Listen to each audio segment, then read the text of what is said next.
Good morning, good afternoon, or good evening, wherever you are in the world. I am just Mike.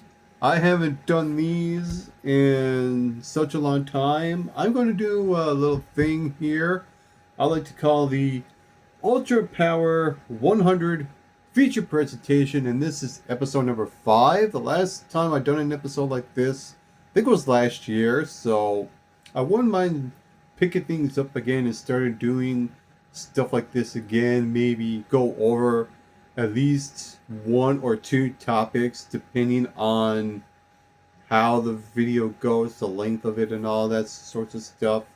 So I'm going to cover a couple of things. One is this is more two things here. One is wrestling, one's music. The first one I'm going to go over here. I got a news article up about the Rock and Roll Hall of Fame. It says here Phil Collins, Lauryn Hill, and Shakira among 2026 Rock and Roll Hall of Fame nominees. This year's nominees also include In Excess, Iron Maiden, and Luther Vandross. So it says here Phil Collins, Mariah Carey, Lauryn Hill, In Excess, Iron Maiden, Luther Vandross, and Shakira are some of the 2026 nominees for induction into the Rock and Roll Hall of Fame. A one-net that includes rap, metal, R&B, hip-hop, and Britpop, blues, rock, and pop. I mean, why not just call it the Music Hall of Fame at this point? I mean, they already inducted a bunch of other names from last year. I'll actually go over this here. We had Outcasts, Salt and Pepper, and what have you, right? I mean, they're all rhythm and blues. Those were some of the ones that were inducted last year. But, yeah, why not call it just the Music Hall of Fame? You know, it's something I do on Facebook. On Facebook, I have a little thing where it's a group page that only a few people are a part of, where I induct someone into my Hall of Fame in the music world. And the only thing I call it is the Just Mike Music Hall of Fame, and I induct everybody. So I think the Rock and Roll Hall of Fame should start considering, I think, rebranding their name, changing their name to the Music Hall of Fame. That's just my take, but I'll continue on this article here. The Hall revealed that the list of 17 performer nominees on Wednesday, a list that also includes Melissa Etheridge, Jeff Buckley, Pink, New Edition, Sade, and the Wu-Tang Clan. Billy Idol and Joy Division, New Order returned to the nominations after missing the induction last year. The list this time also repeats two sets of musical brothers who have had public feuds in recent reunions, the Black Crowes and Oasis. Collins was such a hit with such hits as In the Air Tonight and One More Night. Has earned 8 Grammys, including Album of the Year in 1985 for No Jacket Required.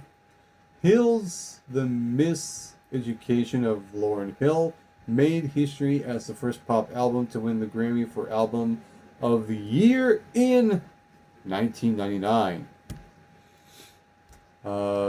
Carey nominated in 2024 and 2025 has had 19 number 1 hits on the Billboard Hot 100, while soul, jazz, vocalist Sade, also nominated in 2024, have sock rock hits like Smooth Operator and Swedish Taboo.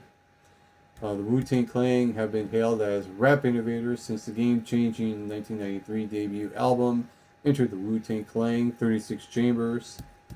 In Excess ruled the late 80s, charting with hits like Need You Tonight, Devil Inside, and New Sensation. Two-time Grammy winner Melissa Etheridge is best known for her songs Come to My Window and I'm the Only One. Iron Maiden helped power the new wave of British heavy metal with iconic albums like The Number of the Beast. New Edition has the hits Cool It Now and Candy Girl, when Shakira has been lauded for her ability to bridge Latin music with rock and pop. Pink has had 4 number 1 songs and 3 number 1 albums, including The Truth About Love. Then we have the First Timers. 10 of the 17 nominations are on the ballot for the first time. We have Buckley, Collins, Etheridge, Lauryn Hill, INXS, New Edition, Pink, Shakira, Vandross, and Wu-Tang Clan. Vandross, who sold more than 25 million albums, has had hits Here and Now and Any Love. Died in 2005. Then we have Buckley, whose 1994 album Grace is widely acclaimed, and he passed away in 1997. This divided list of talents and nominations recognizes the ever-evolving faces and sounds of rock and roll and the continued impact on youth culture. John Sykes, chairman of the Rock and Roll Hall of Fame Foundation, said in a statement. And the 2026 inductees will be revealed in April, so be sure to tune in for that. And along with inductees entering the hall under the 3 special committee categories: musical influence, musical excellence, and the Ahmet Ergun Non-Performer Award. Artists' music have released their first commercial recording at least 25 years before they're eligible for induction. Nominees will be voted by one or more than 1,200 artists, historians, and music industry professionals. I mean, do you have to be... I'm just curious on this. Do you actually have to be a professional to know what music is? Really? I'm just wondering about that. Anyway, so that is the article on the recent news about the list of nominations of the Rock and Roll Hall of Fame. And I use the word rock and roll loosely, since they should call it the Music Hall of Fame by now, or something to change their name. And we'll go from that to a wrestling topic, and that is Elimination Chamber, which is happening this Saturday on February the 28th, 2026, in CM Punk's hometown in Chicago, Illinois. We have 4 matches on the card, so let's get into some predictions, shall we, for the event.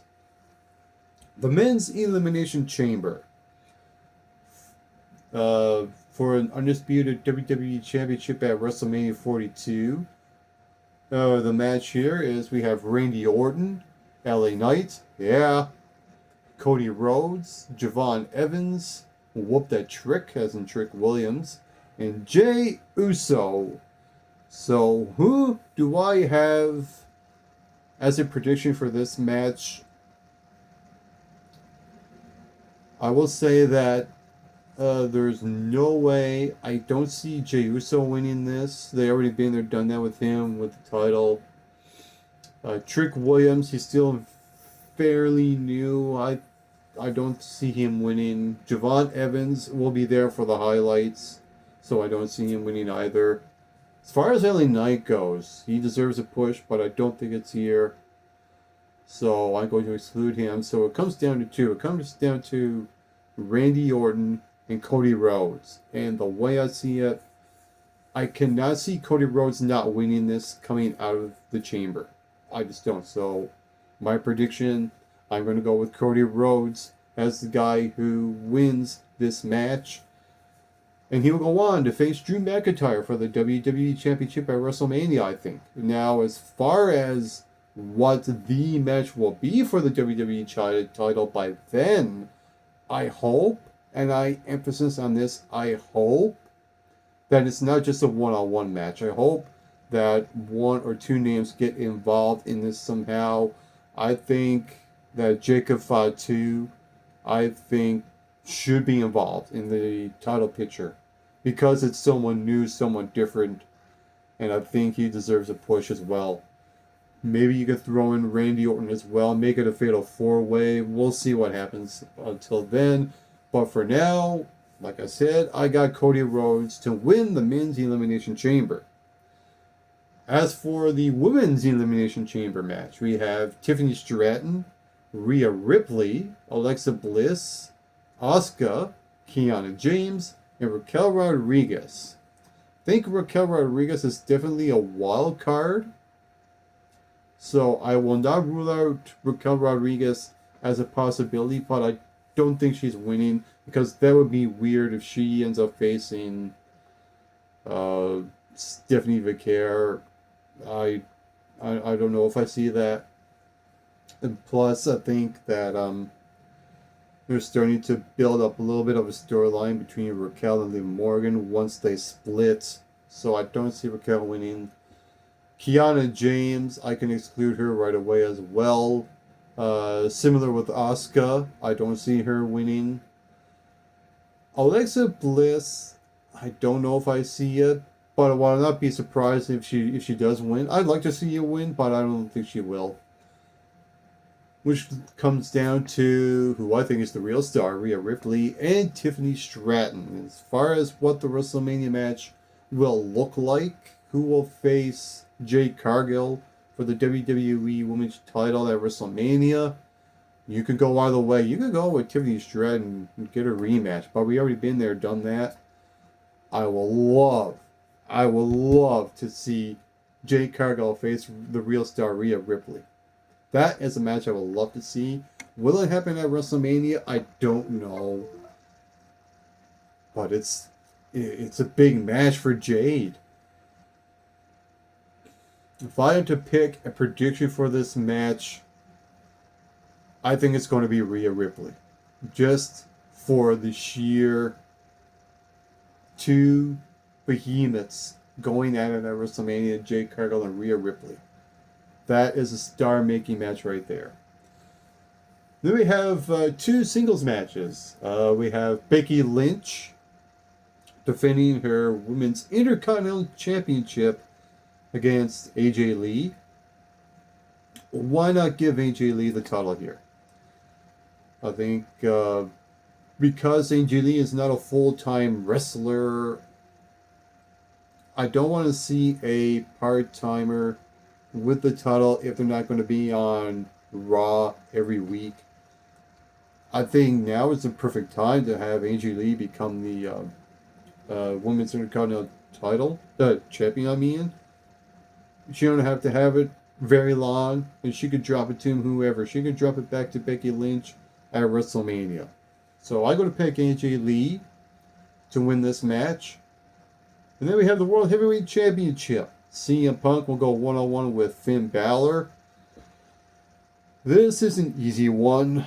CM Punk to retain the World Heavyweight Championship.